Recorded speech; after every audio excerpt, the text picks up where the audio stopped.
ಮಾರನೇ ದಿನ ನಮ್ಮ ಪ್ರಯಾಣ ನಾಗಾಲ್ಯಾಂಡ್ ಕೊಹಿಮಾದತ್ತ, ನಾಗಾಲ್ಯಾಂಡಿನ ರಾಜಧಾನಿ ಕೊಹಿಮಾದತ್ರ ಹೊರಡುತ್ತೆ. ಕೊಹಿಮಾಕ್ಕೆ ಹೋಗಿ ನಾವು ಮೊದಲನೇ ದಿನ ನಾವು ಇನ್ನು ಅಲ್ಲಿ ವಾಸ್ತವ್ಯವನ್ನು ಮಾಡ್ತೀವಿ. ಏನು ಅಂದರೆ ಈ ಈಶಾನ್ಯ ರಾಜ್ಯಗಳಲ್ಲಿ ತೀರಾ ಲಕ್ಸುರಿ ಅಂತ ಎಕ್ಸ್ಪೆಕ್ಟ್ ಮಾಡಲಿಕ್ಕಾಗಲ್ಲ. ಆದರೆ ಅದಕ್ಕೆಲ್ಲ ಒಂದು ಅಭಿರುಚಿ ಬೇಕಿರ್ತದೆ. ಅಂದರೆ ಎಲ್ಲ ನೋಡಾಯಿತು, ಇದನ್ನು ನೋಡಬೇಕು, ಏನಿದೆ ನಮ್ಮ ಒಂದು, ಯಾಕಂದರೆ ಈಶಾನ್ಯ ರಾಜ್ಯಗಳಲ್ಲಿ ಏನಿದೆ ಅನ್ನೋದೇ ಹೆಚ್ಚಿನವ್ರಿಗೆ ಗೊತ್ತಿಲ್ಲ. ಇವಾಗ ತುಂಬ ಹೋಗ್ತಾ ಇದ್ದಾರೆ ಪ್ರವಾಸಿಗರು, ಯಾಕಂದರೆ ಇವಾಗ ಅಲ್ಲಿ ಎಲ್ಲ ಸುರಕ್ಷತೆ ಇದೆ ಅಂತ ಗೊತ್ತಾಗಿದೆ ಜನಕ್ಕೆ. ಅಥವಾ ಈ ಆಹಾರದ್ದು ಬೇರೆ, ಯಾಕೆ ಫಸ್ಟಿಗೆ ಹೋದಾಗ ನನಗೆ ಕೂಡ ನಾಗಾಲ್ಯಾಂಡ್ ಅಥವಾ ಇದರಲ್ಲಿ ನಾನು ಮಿಜೋರಾಮಲ್ಲಿ ನನಗೊಂಥರ ಏನು ಮಾಡಬೇಕು ಅಂತ ಗೊತ್ತಾಗಲಿಲ್ಲ. ಯಾಕಂದರೆ ಅವರಿಗೆ ಸಸ್ಯಾಹಾರ ಮಾಂಸಾಹಾರದಲ್ಲಿ ಅವ್ರಿಗೆ ವ್ಯತ್ಯಾಸನೇ ಗೊತ್ತಿಲ್ಲ. ಒಂದೇ ಅಂಗಡಿನಲ್ಲಿ ಈ ಕಡೆ ಮಾಂಸ ಕೊಚ್ಚುತ್ತಾ ಇರ್ತಾರೆ, ಈ ಕಡೆ ಟೊಮೆಟೊ ಆಲೂಗಡ್ಡೆ ಹಾಕ್ಕೊಂಡಿರ್ತಾರೆ. ನಾವು ತರಕಾರಿ ತರಲಿಕ್ಕೆ ಹೋದಾಗ ಆ ಕಡೆ ಮಾಂಸ ಕೊಚ್ಚು, ಈ ಕಡೆ. ಅಂದರೆ ನಾನು ಏನು ಹೇಳ್ತಿದ್ದೀನಿ ಅಂದರೆ ವೆಜಿಟೇರಿಯನ್ಸಿಗೆ ನಾರ್ತ್ ಈಸ್ಟು ತುಂಬ ಕಷ್ಟ ಇತ್ತು ಆವಾಗ. ಹೊರಗಡೆ ಎಲ್ಲೂ ಊಟಗಳು ಸಿಕ್ತಿರಲಿಲ್ಲ, ಸಿಕ್ಕಿದ್ರೂ ಒಪ್ಕೊಳ್ಳೋದು ತುಂಬ ಕಷ್ಟ ಇತ್ತು. ಅದು ಕೆಲವೊಂದು ರೂಮರ್ಸ್ಗಳಿದ್ವಲ್ಲ, ನಾಗಾಲ್ಯಾಂಡಲ್ಲಿ ನಾಯಿ ತಿಂತಾರೆ ಅಂತ. ಸೊ ಆಟೋಮೆಟಿಕ್ಲಿ ಏನಾಗುತ್ತೆ, ಈ ಸಸ್ಯಾಹಾರಿಗಳಿಗೆ ಬಹಳ ಒಂದು, ಶಾಕಾಹಾರಿಗಳಿಗೆ ಅಥವಾ ಜೈನ್ಸ್ ಅಂತೂ ಇಮ್ಯಾಜಿನ್ ಮಾಡಲಿಕ್ಕೆ ಸಾಧ್ಯ ಇಲ್ಲ, ಸ್ವಲ್ಪ ಹೆದರ್ತಿದ್ರು ಹೋಗಲಿಕ್ಕೆ.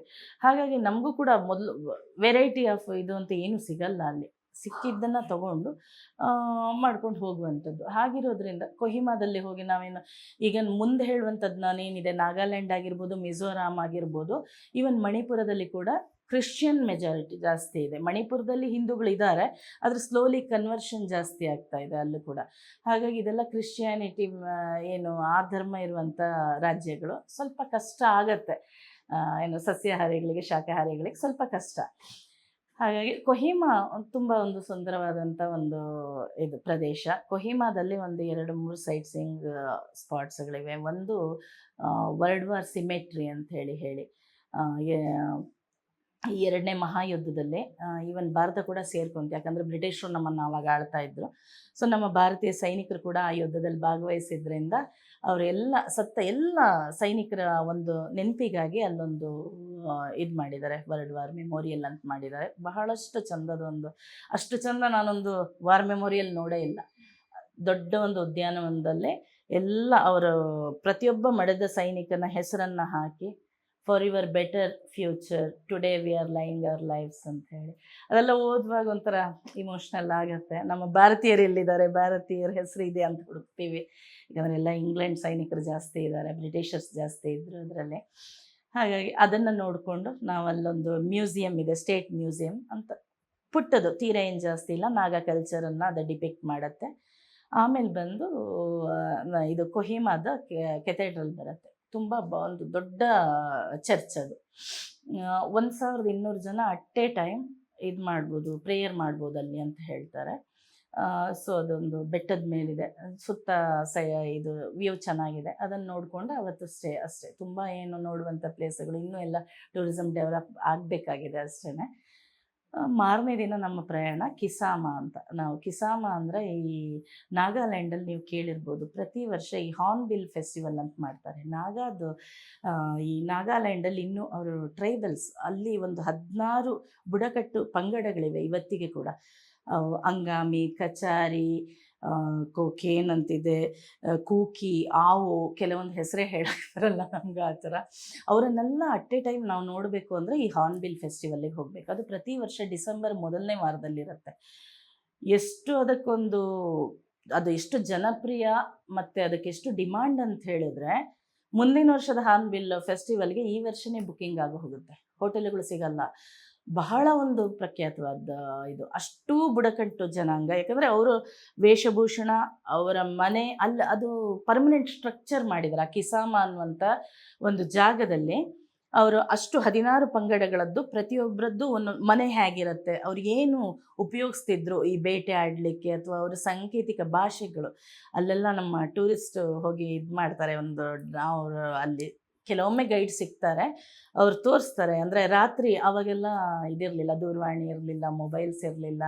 ಒಂದು ಪಂಗಡದಿಂದ ಇನ್ನೊಂದು ಪಂಗಡಕ್ಕೆ ದೂರ ಮನೆಗಳು, ಗುಡ್ಡಗಾಡು ಪ್ರದೇಶ, ಬುಡಕಟ್ಟು ಜನಾಂಗ, ಹೇಗೆ ಸಂದೇಶಗಳು ಹೋಗ್ತಿತ್ತು, ಆ ಡ್ರಮ್ಗಳನ್ನು ಬಾರಿಸೋದ್ರಲ್ಲೇ ಅವರ ಆ ಸಾಂಕೇತಿಕ ಭಾಷೆಗಳಲ್ಲೇ ಅವ್ರು ಅರ್ಥ ಮಾಡ್ಕೋತಿದ್ರು ಅಂತ ಅದೆಲ್ಲ ಹೇಳ್ತಾ ಹೋಗ್ತಾರೆ.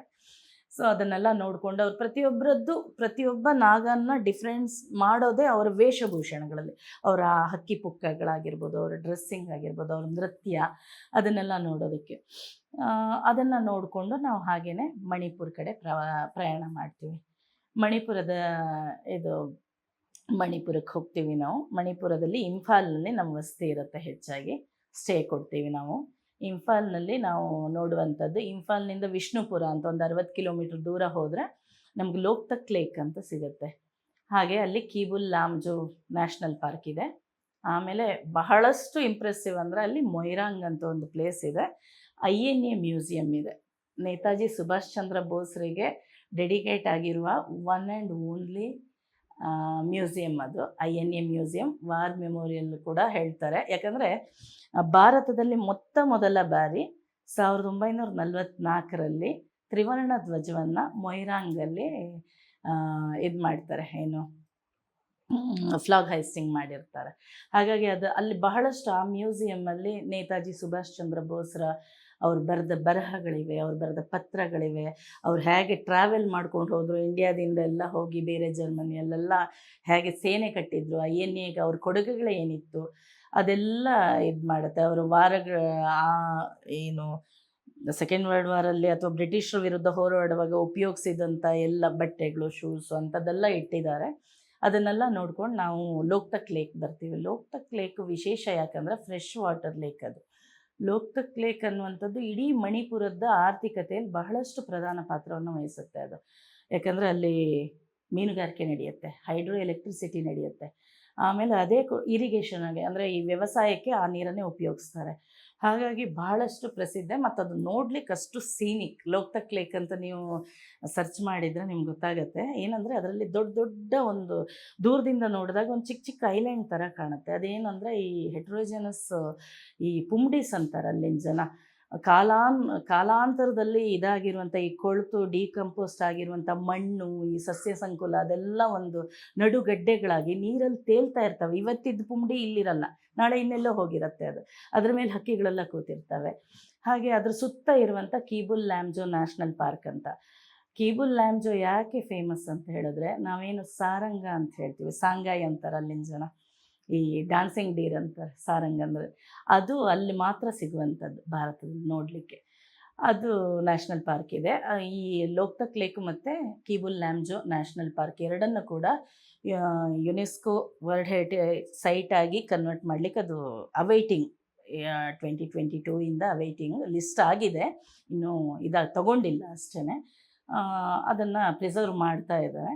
ಅದೆರಡು ನೋಡ್ಕೊಂಡು ನಾವು ವಾಪಸ್ ಬರ್ತೀವಿ. ಬಂದ ಮೇಲೆ ಮಧ್ಯಾಹ್ನದ ಊಟದ ನಂತರ ಕಾಂಗ್ಲಾ ಫೋರ್ಟ್ ಅಂತಿದೆ, ಮಣಿಪುರದ ರಾಜವಂಶದವರದ್ದು ಒಂದು ಹಳೆ ಕೋಟೆ ಇದೆ. ಶಹೀದ್ ಮಿನಾರ್ ಅಂತಿದೆ. 1891 ಅಲ್ಲಿ ವೀರಟಿಕೇಂದ್ರಜಿತ್ ಅಂತ ಹೇಳಿ ಮಣಿಪುರದ ರಾಜನನ್ನು ಅವನ ಜೊತೆ ಅವನ ಅನುಯಾಯಿಗಳನ್ನು ಬ್ರಿಟಿಷರ ವಿರುದ್ಧ ಹೋರಾಡಿದ್ರು ಅಂತ ಸಾರ್ವಜನಿಕವಾಗಿ ಗಲ್ಲಿಗೇರಿಸ್ತಾರೆ. ಆ ಜಾಗವನ್ನು ಇವತ್ತು ಶಹೀದ್ ಮಿನಾರ್ ಅಂತ ಅವ್ರು ಮಾಡಿದ್ದಾರೆ. ಅದೊಂದು ಮಸ್ಟ್ ವಿಸಿಟ್ ಪ್ಲೇಸಲ್ಲಿ. ಅದನ್ನು ಮಾಡಿದ ಮೇಲೆ ಇರುವಂಥದ್ದೇ ಇಮಾ ಮಾರ್ಕೆಟ್ ಅಂತ. ಇಮಾ ಅಂದರೆ ಮಣಿಪುರಿ ಲ್ಯಾಂಗ್ವೇಜಲ್ಲಿ ತಾಯಿ ಅಂತ, ಅಮ್ಮ ತಾಯಿ ಅಂತ ಬರುತ್ತೆ. ಬರೀ ಮಹಿಳೆಯರೇ ನಡೆಸುವಂಥ ಮಾರ್ಕೆಟ್. ಒಂದು 500+ ಜನ ಕೂತಿರ್ತಾರೆ. ತರಕಾರಿಯಿಂದ ಹಿಡಿದು ಪ್ರತಿಯೊಂದು ಸಿಗುತ್ತೆ, ಹೌಸ್ ಹೋಲ್ಡಿಗೆ ಏನೇನು ಬೇಕು ಎಲ್ಲ ಸಿಗುತ್ತೆ. ಆ ಮಾರ್ಕೆಟ್ ವಿಸಿಟ್ ಮಾಡೋದೇ ಖುಷಿ ಆಗುತ್ತೆ. ಅವ್ರ ನಗುಮುಖ, ಎಂಟೈರ್ ನಾರ್ತ್ ಈಸ್ಟ್ ನಾನು ಹೇಳೋದು, ಅಷ್ಟೊಂದು ಸ್ನೇಹಪರ ನಡವಳಿಕೆ ಅವರದ್ದು. ನಾವೇನೋ ತಿಳ್ಕೊಂಡು ಹೋಗ್ತೀವಿ, ಎಷ್ಟೋ ಸರ್ತಿ ನಮಗೆ ಅನುಭವಕ್ಕೆ ಬಂದಿದೆ.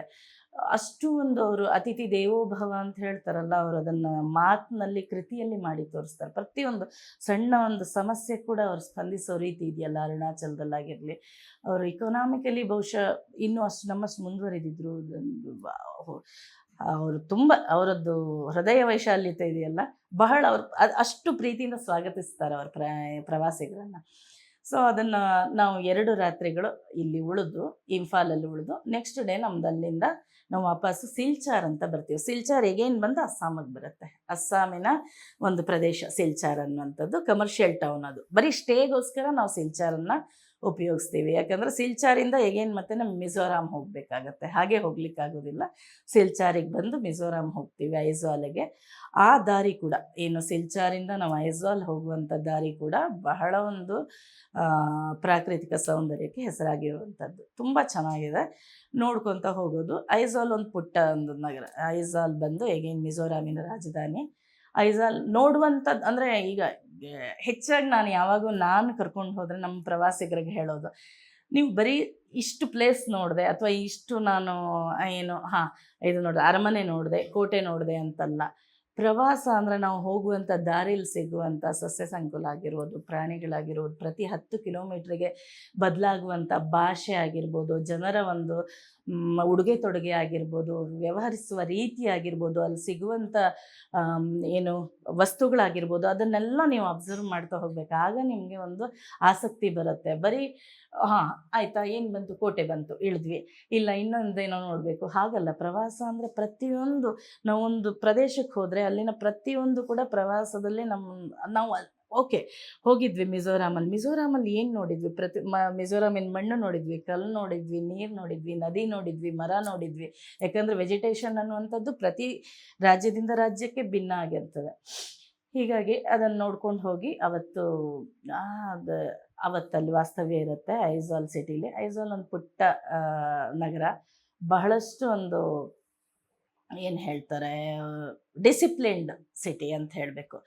ಎಷ್ಟೇ ಟ್ರಾಫಿಕ್ ಇದ್ದರೂ ಒಬ್ಬರು ಹಾರ್ನ್ ಮಾಡಲ್ಲ ಅಲ್ಲಿ. ಮತ್ತು ಆ ಲೈನ್ ಬಿಟ್ಟು ಆ ಕಡೆ ಖಾಲಿ ಇದ್ದರೂ ಕೂಡ ಆ ಕಡೆ ಮೂವ್ ಆಗಲ್ಲ. 2 ವೀಲರ್ಸ್ ಆಗಿರಲಿ, ಯಾವುದೇ ಆಗಿರಲಿ, ಅವರ ಶಿಸ್ತುಬದ್ಧ ಜೀವನ. ಈಗ ಫುಟ್ಪಾತಲ್ಲಿ ನಾವೆಲ್ಲ ಇಲ್ಲಿ ಹೇಗೆ ಹೋಗ್ತಾಯಿದ್ರು, ಇನ್ನೊಬ್ಬರು ಯಾರು ನೋಡ್ಕೊಂಡು ಹಿಂಗೆ ಇಲ್ಲ. ಅಂದರೆ ನಾವು ಕಲಿಬೇಕಾಗಿರುವಂಥದ್ದು. ನಾನು ಹೇಳೋದು ಹಾಗೇನೆ, ನಾವು ಯಾವುದ್ಯಾವುದೋ ಅನುಕರಿಸಲೇಬಾರ್ದಿದ್ದಂಥದ್ದೆಲ್ಲ ನಮ್ಗೆ ಬೇಗ ಕಣ್ಣಿಗೆ ಬೀಳುತ್ತೆ. ನಾವು ಅನುಕರಿಸಬೇಕಾಗಿರೋದು ಅವರಲ್ಲಿರೋ ಒಳ್ಳೆಯದನ್ನು ನಾವು ಮೊದಲು ನೋಡೋಣ ಅಂತ ನಾನು ಹೇಳ್ತಿರ್ತೀನಿ. ಐಝಾಲಲ್ಲಿ ಎಗೇನ್ ಒಂದು 3-4 ಸೈಟ್ ಸೀಯಿಂಗ್ ಪ್ಲೇಸಸ್ ಇದೆ ಅಷ್ಟೇ. ಅಂಥದ್ದು ಅಂದರೆ ಇದೆ, ತುಂಬ ಇದೆ.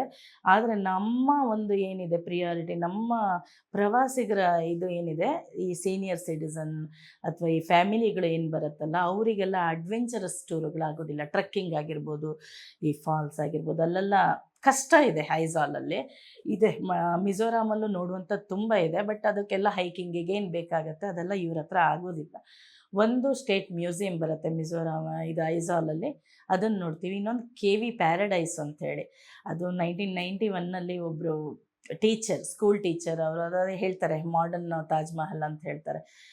ಆಕ್ಸಿಡೆಂಟಲ್ಲಿ ಅವರು ಪತ್ನಿ ಮರಣ ಹೊಂದಿದಾಗ ಅವ್ರ ನೆನಪಿಗೋಸ್ಕರ ಕಟ್ಟಿದ್ದು. ಅದು ಬಿಳಿ ಇದು ಅಮೃತ ಶಿಲೆಯಲ್ಲೇ ಕಟ್ಟಿದ್ದಾರೆ. ಬಹಳ ಒಂದು ಡರ್ತ್ಲಾಂಗ್ ಹಿಲ್ಸ್ ಅಂತ ಪುಟ್ಟದೊಂದು ಬೆಟ್ಟದ ಮೇಲಿದೆ. ನೋಡೋದಕ್ಕೆ ಸುತ್ತಿನ ಒಂದು ಏನು ಹೇಳ್ತಾರೆ, ವ್ಯೂ ಪಾಯಿಂಟ್ ಥರ. ಅದನ್ನು ನೋಡಿಕೊಂಡು ಮ್ಯೂಸಿಯಂ ನೋಡ್ತೀವಿ. ಆಯಿತು, ಐಝಾಲಿನ ಸೈಟ್ ಸೀಯಿಂಗ್ ಮುಗಿಯುತ್ತೆ. ಮಾರನೇ ದಿನ ಮತ್ತೆಗೆ ನಾವು ಬರ್ತೀವಿ ಸಿಲ್ಚಾರಲ್ಲಿ ವಸ್ತಿ ಇರುತ್ತೆ. ಅದರ ನೆಕ್ಸ್ಟ್ ಡೇ ನಾವು ತ್ರಿಪುರಾದ ಕಡೆ ಹೋಗ್ತೀವಿ. ತ್ರಿಪುರಾದಲ್ಲಿ ನಮಗೆ ಮೊದಲು ಸಿಗೋದು, ನಾವು ಅಸ್ಸಾಂ ಬಾರ್ಡ್ರ್ ಸಿಲ್ಚಾರ್ ದಾಟಿದ ತಕ್ಷಣ ನಮ್ಗೆ ಸಿಗೋದು ಉಣಕೋಟಿ ಅಂತ ಸಿಗುತ್ತೆ. ಉಣಕೋಟಿ ಅಂತ ಹೇಳಿದ್ರೆ ಅವರು ಹೇಳ್ತಾರೆ, ಬಾಂಗ್ಲಾದಲ್ಲಿ ಉಣಕೋಟಿ ಅಂದರೆ ಕೋಟಿಗೆ 1 ಕಡಿಮೆ ಅಂತ, 1 ಲೆಸ್ ದ್ಯಾನ್ ಎ ಕ್ರೋರ್ ಅಂತ ಅವ್ರು ಹೇಳ್ತಾರೆ. ಅದು ವರ್ಲ್ಡ್ ಹೆರಿಟೇಜ್ ಸೈಡ್. ಅದು ಏನಂದರೆ ಕಲ್ಲಿನಲ್ಲಿ ದೊಡ್ಡ ದೊಡ್ಡ ಬಂಡೆಗಳು, ಅದರಲ್ಲಿ ಈ ದೇವತೆಗಳ ಚಿತ್ರಗಳನ್ನು ಕೆತ್ತಿದ್ದಾರೆ. ಅದರಲ್ಲಿ ಬಹಳ ಒಂದು ಚಂದದ ನೋಡಲೇಬೇಕಾದಂಥ ಒಂದು ಪ್ಲೇಸು. ಒಂದು 2-3 ಎಕರೆ ಜಾಗದಲ್ಲಿ ಪಾರ್ಕ್ ಅದು. ಆ ಪಾರ್ಕಲ್ಲಿ ದೊಡ್ಡ ದೊಡ್ಡ ಶಿಲೆಗಳ ಮೇಲೆ ಗಣಪತಿ ಆಗಿರ್ಬೋದು ಎಲ್ಲ. ಅದಕ್ಕೊಂದು ಐತಿಹ್ಯ ಕೂಡ ಇದೆ. ಒಬ್ಬ ಇದು ಶಿವಭಕ್ತ, ಅವನು ಇದು ಮಾಡ್ತಾ ಇದ್ದಂತೆ, ಇದು ದೇವರದ್ದೆಲ್ಲ ಇದು ಒಂದೇ ದಿನದಲ್ಲಿ ಎಲ್ಲ ಕೆತ್ತಬೇಕು ಅಂಥೇಳಿ ಅವನು ಶುರು ಮಾಡಿದ್ನಂತೆ. ದೇವರುಗಳನ್ನೆಲ್ಲ ಕರೆಸ್ಕೊಂಡಂತೆ ಅವರೊಂದೆಲ್ಲ ನೋಡಿಕೊಂಡು ಕೆತ್ತಲಿಕ್ಕೆ ಶುರು ಮಾಡಿದಾಗ ದೇವ್ರು ಹೇಳಿದ್ರಂತೆ, ಈಶ್ವರ ದೇವ್ರು ಹೇಳಿದ್ರಂತೆ, ನೀನು ರಾತ್ರಿ ಬೆಳಗಾಗೋದ್ರೊಳಗೆ ಸೂರ್ಯೋದಯ ಆದರೆ ನಾವು ಯಾರೂ ನಿಲ್ಲುವುದಿಲ್ಲ, ಹೊರಟು ಬಿಡ್ತೀವಿ ಅಂತ ಹೇಳಿದ್ರಂತೆ. ಅವನು ಇಡೀ ರಾತ್ರಿ, ಅವನು ಅಂಥ ಭಕ್ತ ಆಗಿರೋದ್ರಿಂದ ಇಡೀ ರಾತ್ರಿ ಅವನು ಕಷ್ಟಪಟ್ಟು ಅದನ್ನು ಕೆತ್ತುತ್ತಾ ಬಂದಂತೆ. ಲಾಸ್ಟಿಗೆ ಇನ್ನು ಒಂದು ಬಾಕಿ ಇರುವಾಗ ಬೆಳಗಾಗೋಯ್ತು, ಹೋದರು, ದೇವರುಗಳೆಲ್ಲ ಹೋದರು. ಹಾಗಾಗಿ ಇಲ್ಲಿ 99,000 ಅಷ್ಟೇ ಉಳ್ಕೊಂಡು, 99 ಏನು ಹೇಳ್ತಾರೆ ಲಕ್ಷ ಅಷ್ಟೇ ಉಳ್ಕೊಂಡಿದೆ, ಕೋಟಿ ಆಗಲಿಲ್ಲ ಅಂತ ಹೇಳ್ತಾರೆ. ಆದರೆ ನೋಡುವಂಥದ್ದು ಇದದು. ಅದನ್ನು ನೋಡ್ಕೊಂಡು ಉಣಕೋಟಿಯನ್ನು ನೋಡಿಕೊಂಡು ನಾವು ಹೋಗಿ ಅಗರ್ತಲದಲ್ಲಿ ನಮ್ಮದೊಂದು ಏನು ಹೇಳ್ತಾರೆ ವಾಸ್ತವ್ಯ ಇರುತ್ತೆ, ಅವತ್ತು ಸ್ಟೇ ಕೊಡ್ತೀವಿ. ಅಗರ್ತಲದಲ್ಲಿ ಮಾರನೇ ದಿನ ನಮ್ಮ ಏನು ಸೈಟ್ ಸೀಯಿಂಗ್ ಅನ್ನುವಂಥದ್ದು ಶುರುವಾಗೋದು ಉಜ್ಜಯಂತ ಪ್ಯಾಲೇಸ್ ಅಂತ. ಮೊದಲು ಅದು ಈ 2011ರವರೆಗೂ ಉಜ್ಜಯಂತ ಪ್ಯಾಲೇಸ್ ಅನ್ನುವಂಥದ್ದು ಸ್ಟೇಟ್ ಲೆಜಿಸ್ಲೇಟಿವ್ ಅಸೆಂಬ್ಲಿ ಆಗಿತ್ತು. ಇವಾಗ ಅದನ್ನು ಮ್ಯೂಸಿಯಂ ಮಾಡಿದ್ದಾರೆ. ಬಹಳ ಚೆಂದ ಇದೆ. ತ್ರಿಪುರ ಸಿಟಿಲೇ ಬರುತ್ತೆ ಉಜ್ಜಯಂತ ಪ್ಯಾಲೇಸು. ಬಿಳಿ ಬಣ್ಣದೊಂದು ಶ್ವೇತವರ್ಣದಲ್ಲಿ ಇಡೀ ಸಿಟಿಗೆ ಏನು ಹೇಳ್ತಾರೆ ಲ್ಯಾಂಡ್ ಮಾರ್ಕ್ ಅಂತ ಹೇಳ್ತಾರೆ, ಅಷ್ಟು ಚೆಂದ. ನೋಡಿಕೊಂಡು ನಾವು ಹೋಗ್ತೀವಿ ಶಕ್ತಿಪೀಠ, ತ್ರಿಪುರ ಸುಂದರಿ ಶಕ್ತಿಪೀಠಕ್ಕೆ ಹೋಗ್ತೀವಿ. ಅಗರ್ತಲದಲ್ಲೇ ಅದೇ ಅಗರ್ತಲದಿಂದ ಒಂದು 60 ಕಿಲೋಮೀಟರ್ ದೂರದಲ್ಲಿ ತ್ರಿಪುರ ಸುಂದರಿ ದೇವಿಯ ಶಕ್ತಿಪೀಠ ಇದೆ. ಈಗೇನು ಅದೇ ದಕ್ಷಯಜ್ಞದ ದಾಕ್ಷಾಯಿಣಿ ಕತೆ ಬರುತ್ತೆ. ಸತಿಯನ್ನು ಶಿವ ತಗೊಂಡು ಅವ್ನು ತಾಂಡವ ನೃತ್ಯ ಮಾಡ್ತಿರ್ಬೇಕಾದ್ರೆ ಸತಿಯ ಕಾಲು ಬಿದ್ದ ಜಾಗ ಅಂತ ಹೇಳ್ತಾರೆ ತ್ರಿಪುರ ಸುಂದರಿ. ತ್ರಿಪುರ ಸುಂದರಿ ಬಂದು ಈ ಮಾಣಿಕ್ಯ ಡೈನಾಸ್ಟಿ ಅಂತ ಏನಿತ್ತು ಅಲ್ಲಿ ಅದರದ್ದೊಂದು ಅವರ ಏನು ಶಕ್ತಿ ದೇವತೆ ಅಂತ ಹೇಳ್ತಾರೆ, ಕುಲದೇವತೆ ಅಂತ ಹೇಳ್ತಾರೆ. ಅವ್ರು ಎಲ್ಲೇ ಯುದ್ಧಕ್ಕೆ ಹೋಗಬೇಕಾದ್ರೂ, ಬೇಟೆಗೆ ಹೋಗಬೇಕಾದ್ರೂ ತ್ರಿಪುರ ಸುಂದರಿ ದೇವಿಯನ್ನು ತಗೊಂಡು ಹೋಗ್ತಿದ್ರು ಅಂತ ಹೇಳ್ತಾರೆ ಐತಿಹ್ಯ. ಅಲ್ಲಿ ಇವತ್ತಿಗೆ ಕೂಡ ಪ್ರಾಣಿ ಬಲಿ ಇದೆ ಅಂತ ಹೇಳ್ತಾರೆ ಆ ಶಕ್ತಿಪೀಠದಲ್ಲಿ. ತ್ರಿಪುರ ಸುಂದರಿ ದೇವಿಯನ್ನು ನೋಡಿಕೊಂಡು ನಾವು ಹೋಗುವಂಥದ್ದು ನೀರ್ಮಹಲ್ ಅಂತ, ರುದ್ರಸಾಗರ ಲೇಕ್ ಅಂತ ಹೇಳ್ತಾರೆ. ಬಹಳ ಒಂದು ಚೆನ್ನಾಗಿದೆ. ಈ ತ್ರಿಪುರ ಅನ್ನುವಂಥದ್ದು ನಿಮ್ಗೆ ಗೊತ್ತಿರ್ಬೋದು. ಈ ಜೈಪುರದಲ್ಲಿ ಹೇಗೆ ನೀರ್ಮಹಲ್ ಇದು ಜಲ್ಮಹಲ್ ಇದೆ, ಹಾಗೆ ಅಲ್ಲಿ ನೀರ್ಮಹಲ್ ಅಂತ ಮಾಡ್ಕೊಂಡಿದ್ದಾರೆ. ಇದರಲ್ಲಿ ಬೋಟಿಂಗಲ್ಲಿ ಹೋಗಿ ಇದನ್ನು ಪ್ಯಾಲೇಸನ್ನು ನೋಡಿಕೊಂಡು ವಾಪಸ್ ಬರುವಂಥದ್ದು. ಸೊ ಇಲ್ಲಿಗೆ ವಾಪಸ್ ಬರಬೇಕಾದ್ರೆ ನಮ್ಮದೊಂದು ಬಾಂಗ್ಲಾ ಮತ್ತು ಭಾರತದ ಗಡಿ ಪ್ರದೇಶ ಸಿಗುತ್ತೆ. ಕಮಲಾ ಸಾಗರ್ ಲೇಕ್ ಅಂತ ಅಲ್ಲಿ ಒಂದು ಇದಿದೆ. ಹೇಳ್ತಾರೆ ಈ ತ್ರಿಪುರದ ರಾಜ ಮನೆತನ ಅಲ್ಲಿ ಇದು ಮಾಡಬೇಕಾದ್ರೆ ದೇವಸ್ಥಾನವನ್ನು ಕಟ್ಟಬೇಕು ಅಂತ ಹೋದಾಗ ಕಾಳಿ ಮಾತೆಗೆ ಅಲ್ಲೆಲ್ಲ ಅವರಿಗೆ ಆಲ್ರೆಡಿ ಅಲ್ಲಿ ದೇವಸ್ಥಾನ ಇದ್ದ ಕುರುಹು ಸಿಕ್ತು. ಹಾಗಾಗಿ ಅವರು ಅದನ್ನೆಲ್ಲ ಪುನರುತ್ಥಾನ ಮಾಡಿದ್ರು ಅಂತ ಹೇಳ್ತಾರೆ. ಅಲ್ಲಿಂದ ಬಹಳ ಒಂದು 100 ಮೀಟ್ರ್ ದೂರದಲ್ಲೇ ನಮ್ಮ ಬಾಂಗ್ಲಾದ್ದು ಇದು ಹೋಗೋದು, ರೈಲ್ ಹೋಗೋದು ಕಾಣಿಸುತ್ತೆ ನಾವು ಕಾದು ಕೂತ್ರೆ. ಅಲ್ಲಿ ಕಮಲಾ ಸಾಗರ್ ಲೇಕ್ ಹತ್ರನೇ ಆ ಬಾರ್ಡ್ರ್ ಇರೋದ್ರಿಂದ ಈ ಅಮೃತ್ಸರದಲ್ಲಿ ನೀವು ಕೇಳಿರ್ಬೋದು ಸಂಜೆ ಇದು ನಡೆಯುತ್ತೆ, ಏನು ವಾಘಾ ಬಾರ್ಡರ್ನಲ್ಲಿ ರಾಷ್ಟ್ರಧ್ವಜವನ್ನು ಹಾರಿಸಿ ಒಂದು ಪಥಸಂಚಲನ ನಡೆಯುತ್ತೆ ನಮ್ಮ ಸೈನಿಕರದ್ದು. ಹಾಗೆ ಇಲ್ಲಿ ಕೂಡ ಆಗತ್ತೆ. ಬಾಂಗ್ಲಾ ಮತ್ತು ಭಾರತದ ಏನು ಗಡಿ ಏನು ಆ ಭಾಗದಲ್ಲಿ ಬಾಂಗ್ಲಾದವರು ಯಾರು ಬರೋದಿಲ್ಲ, ಭಾರತದ ಸೈನಿಕರೇ ಒಂದು ಫ್ಲಾಗ್ ಹೈಸ್ಟಿಂಗ್ ಮಾಡಿ ಅವರದ್ದೊಂದು ಇದು ನಡೆಯುತ್ತೆ, ಪಥಸಂಚಲನ ನಡೆಯುತ್ತೆ. ಕೆಲವೊಂದು ದಿನ ಇರಲ್ಲ, ನಮ್ಮ ಲೆಕ್ಕ ಮೇಲೆ, ಪ್ರವಾಸಿಗರ ಲೆಕ್ಕ ಮೇಲೆ. ಅದು ಸಿಕ್ಕಿದ್ರೆ ಬಹಳ ಚೆಂದ. ಅದನ್ನೊಂದು ನೋಡ್ಕೊಂಡು ಕಾಳಿ ಮಾತೆ ಮಂದಿರ ಅದು ಚೆಂದ ಇದೆ. ಯಾಕಂದರೆ ಆ ಸರೋವರದ ಮಧ್ಯ ಬಹಳ ಹಸನ್ಮುಖಿಯ ಕಾಳಿ ಅಂದರೂ ಕೂಡ ಆಕೆ ಹಸನ್ಮುಖಿಯಾಗಿದ್ದಾಳೆ. ಆ ಮಂದಿರವನ್ನು ನೋಡ್ಕೊಂಬಂದು ಅಗರ್ತಲದಲ್ಲಿ ನಾವು ವಾಸ್ತವ್ಯವನ್ನು ಮಾಡ್ತೀವಿ. ಇಲ್ಲಿಗೆ ಟೂರ್ ಅನ್ನುವಂಥದ್ದು ಮುಗೀತು. ಅಗರ್ತಲದಿಂದ ನಮ್ಮದು ನೆಕ್ಸ್ಟ್ ಡೇ ಡಿಪಾರ್ಚರ್ ಇರುತ್ತೆ. ಹೀಗಾಗಿ ಈ 7 ರಾಜ್ಯಗಳ ಪ್ರವಾಸ ಅನ್ನುವಂಥದ್ದು ಅದ್ಭುತ. ಅದರಲ್ಲಿ ನಾನು ಒಂದು ಮರೆತೆ, ಈ ಶಿವಸಾಗರ್ ಅಂಥೇಳಿ ಅಸ್ಸಾಮಲ್ಲಿದೆ. ಅಹೋಮ ಡೈನಾಸ್ಟಿ, ಅಹೋಮ ರಾಜಮನೆತನ. ನಮ್ಮ ಭಾರತದಲ್ಲಿ ಭಾರತವನ್ನು 700 ವರ್ಷಗಳ ಕಾಲ ಅಹೋಮ ರಾಜವಂಶ ಆಳಿತ್ತು. ಅಹೋಮ ಡೈನಾಸ್ಟಿ ಏನು ಆಳಿತ್ತಲ್ಲ, ಅವರದ್ದೊಂದು ವೈಭವ ಹೇಗಿತ್ತು ಅಂತ ನೋಡಬೇಕು ಅಂದರೆ ನಾವು ಆ ಶಿವಸಾಗರಕ್ಕೆ ಹೋಗಲೇಬೇಕು. ಶಿವಸಾಗರದಲ್ಲಿ ಇವತ್ತಿಗೂ ಕೂಡ ಅಲ್ಲಿ ಈ ಬೆಂಗಾಲಿಗಳದೊಂದು ಅವ್ರ ಪ್ರೊನೌನ್ಸಿಯೇಷನ್ ಹಾಗೆ ಬರುತ್ತೆ. ತೊಲಾತಲ್ಗರ್ ಅಂತ ಹೇಳ್ತಾರೆ, ತಲಾತಲಗರ್. ಕೆಳಗಡೆ ಭೂಮಿಯಿಂದ ಕೆಳಗೆ 3 ಅಂತಸ್ತಿದೆ. ಅಲ್ಲಿ ಅವರು ಇದು ಶಸ್ತ್ರಾಸ್ತ್ರ ಸಂಗ್ರಹಾಗಾರಕ್ಕೆ ಅವರು ಮಾಡಿದ್ದು. ಇನ್ನೊಂದು ರಂಗಗರ್ ಅಂತಿದೆ. ರಂಗಗರ್ ಅಂತ ಹೇಳಿದರೆ amphitheatre. We can't imagine before 500 years ago ಅವರಲ್ಲಿ ಏನು ಅಂದರೆ ರಾಣಿಯರೆಲ್ಲ ಕೂತು ನೋಡ್ಲಿಕ್ಕೆ ಕೆಳಗೆ ಈ ಇದು ಕುಸ್ತಿ ನಡೀತಿರ್ಬೇಕಾದ್ರೆ, ಈ ಕೋಣಗಳದ್ದು ಕಾಳಗ ಎಲ್ಲ ನಡೀತಿರ್ಬೇಕಾದ್ರೆ ಅವ್ರಿಗೆ ಕೂತ್ಕೊಳ್ಳಿಕ್ಕೆ ಮಾಡಿದಂಥದ್ದು ಆ್ಯಂಫಿ ಥಿಯೇಟ್ರು. ಅದು ಇವತ್ತಿಗೆ ಕೂಡ ಮೇಂಟೈನ್ ಮಾಡಿದ್ದಾರೆ, ಅಷ್ಟು ಚೆಂದ ಇದೆ ರಂಗಗರು. ಆಮೇಲೆ ಶಿವಸಾಗರ ಲೇಕ್ ಬರುತ್ತೆ.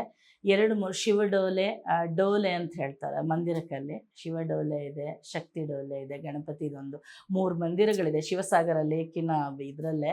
ಬಹಳ ಒಂದು ಬೃಹತ್ತಾದ ಮಂದಿರಗಳು, ಅಲ್ಲಿನ ವಿಗ್ರಹಗಳು ಅಷ್ಟೇ ನೋಡಿದ ತಕ್ಷಣ ಹೇಳ್ಬೋದು ಇದು ಪುರಾತನವಾದ್ದು, ಬಹಳ ವರ್ಷಗಳ ಹಿಂದಿದ್ದು ಅಂಥೇಳಿ. ಒಂಥರ ಭಕ್ತಿ ಬರುತ್ತೆ. ಈಗ ಮಾಡರ್ನ್ ಏನು ಹೇಳ್ತಾರಲ್ಲ ಆಧುನಿಕ ದೇವಸ್ಥಾನಗಳ ಥರ ಅಲ್ಲ, ಅಲ್ಲಿ ಐತಿಹ್ಯ ಕೂಡ ಇದೆ. ಅದನ್ನೆಲ್ಲ ನೋಡಿಕೊಂಡು ಕಾಜಿರಂಗದಿಂದ ನಾವು ಇದಕ್ಕೆ ಹೋಗುವಂಥದ್ದು ಕೊಹಿಮಾಗೆ. ನಾನು ಆವಾಗಲೇ ಮರ್ತೆ ಅದನ್ನು ಹೇಳಲಿಕ್ಕೆ. ಹಾಗಾಗಿ ನಂದೇನು ವಿನಂತಿ ಅಂದರೆ, ಈಗ ಯಾರು ಕೂಡ ಹೆದರುವಂಥ ಅವಶ್ಯಕತೆ ಇಲ್ಲ.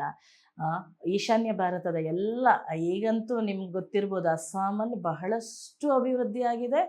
ನಿಮ್ಗೆ ಸೇಫ್ಟಿ ಅನ್ನುವಂಥದ್ದೊಂದು ಇದೇ ಅಲ್ಲ. ಅಸ್ಸಾಮನ್ನು ಬೇಸಾಗಿ ಇಟ್ಕೊಂಡು ನಾವು ಇದೆಲ್ಲ ಪ್ರದೇಶವನ್ನು ತಿರುಗಾಡಿ ಬರ್ಬೋದು. ಎಲ್ಲ ಕಡೆಗೂ ಏನು ಫ್ಲೈಟ್ ಕನ್ವೀನಿಯನ್ಸ್ ಇದೆ. ಈವನ್ ಅಗರ್ತಲಕ್ಕೆ ಫ್ಲೈಟ್ ಇದೆ, ಐಝಾಲಕ್ಕೆ ಫ್ಲೈಟ್ ಇದೆ. ಹಾಗೆಯೇ ಇದಕ್ಕೆ ಮಣಿಪುರಕ್ಕೆ ಹೋಗೋದಾದರೆ ಇಂಫಾಲಕ್ಕೆ ಫ್ಲೈಟ್ ಇದೆ. ಎಲ್ಲ ಕಡೆಗಿದೆ ಫ್ಲೈಟ್ ಇದೆ. ನಾಗಾಲ್ಯಾಂಡ್ ಒಂಚೂರು ಪ್ರಾಬ್ಲಮ್ ಆಗುತ್ತೆ, ಫ್ಲೈಟು ನಾಗಾಲ್ಯಾಂಡಿಗಿಲ್ಲ, ದಿಮಾಪುರ್ ಅಂತ ಅಲ್ಲಿಗಿದೆ, ಅಲ್ಲಿಂದ ಹೋಗಬೇಕಾಗತ್ತೆ.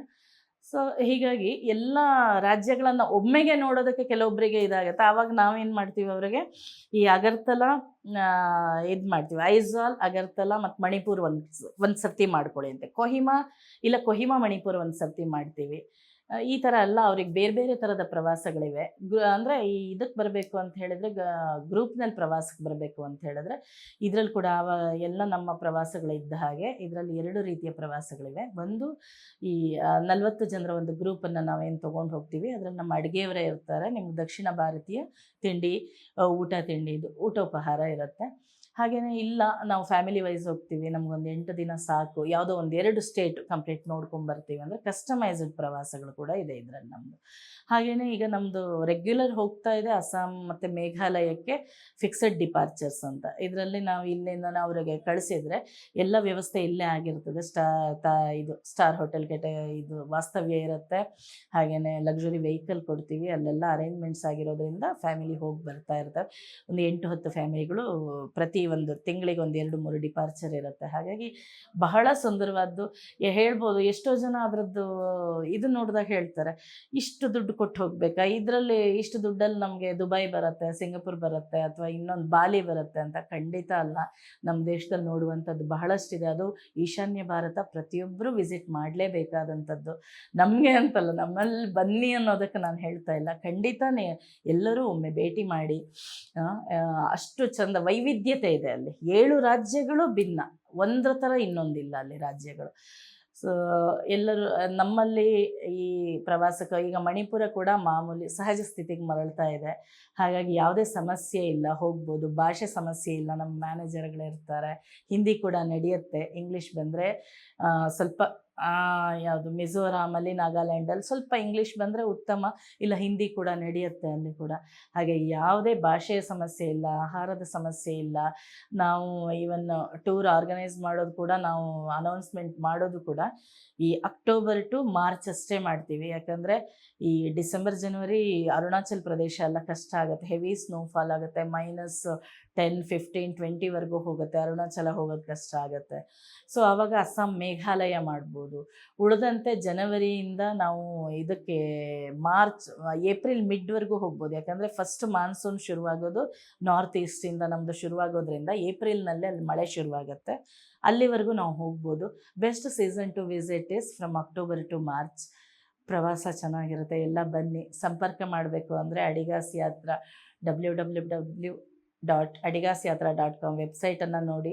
ಇಲ್ಲ ಅಂದರೆ 9449478944 ಅಥವಾ 7022259008 ಈ ನಂಬರ್ಗಳನ್ನು ನೀವು ಕಾಂಟ್ಯಾಕ್ಟ್ ಮಾಡ್ಬೋದು. ನಮ್ಮ ಕಚೇರಿಗಳನ್ನು ಭೇಟಿ ಮಾಡಿ ನಿಮಗೆ ಇನ್ನೂ ಅಗತ್ಯವಾದ ಮಾಹಿತಿಗಳನ್ನು ತಗೊಳ್ಳಿ. ಈಗ ಅತ್ಯುತ್ತಮವಾದ ಒಂದು ಸಮಯ ಈ ಪ್ರದೇಶಗಳಿಗೆ ನೀವು ಏನು ಪ್ರವಾಸ ಮಾಡಲಿಕ್ಕೆ. ನಿಮ್ಮ ಪ್ರವಾಸದ ಬಗ್ಗೆ ಯೋಚನೆ ಇದ್ದರೆ ತಡ ಮಾಡದೆ ಸಂಪರ್ಕ ಮಾಡಿ. ಧನ್ಯವಾದಗಳು.